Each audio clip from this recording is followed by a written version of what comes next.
Hello and welcome to Meanderings. It's good to be back. As you might gather, we've come up with a name for these Wednesday talks. At first we didn't think that we needed a name because we didn't anticipate them lasting this long. But there we are. So Meanderings it is. The death of Queen Elizabeth II is not wholly unexpected, but the speed with which it occurred came as a surprise.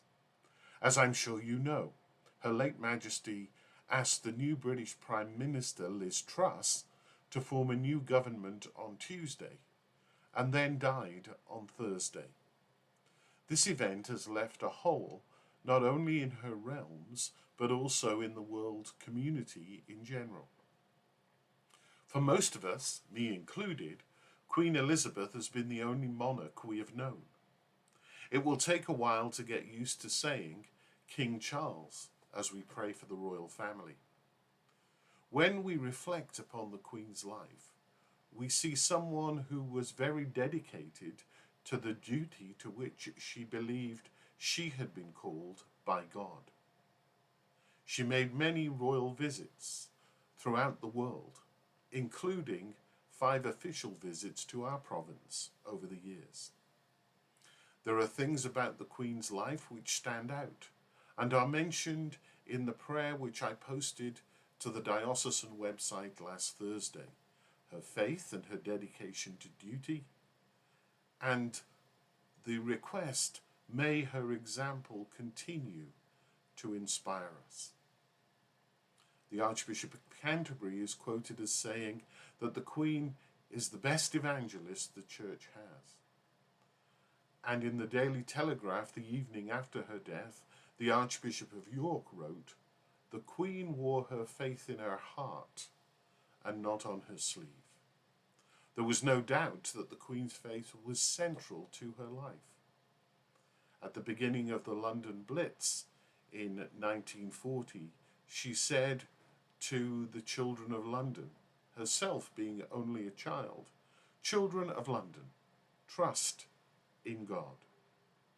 In what turned out to be her final Christmas broadcast to the Commonwealth last year, she once again spoke of her faith as she ended her message with these words. It's the simplicity of the Christmas story that makes it so universally appealing.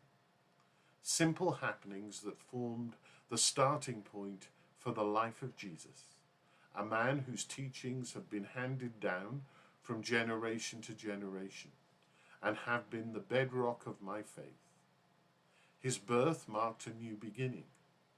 As the carol says, "The hopes and fears of all the years are met in thee tonight." She called us to faith. The centering of her life on the bedrock of Jesus, his life and teaching, gives us an example.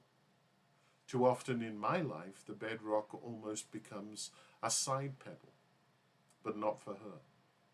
I understand that whenever possible, one of her chaplains was called at least once a day to say morning or evening prayer with her.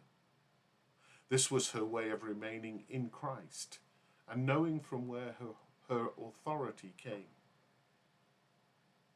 We all have different ways of connecting with and serving God, but it's important for those of us who claim to follow Jesus that we should be inspired by her example of faithfulness and service.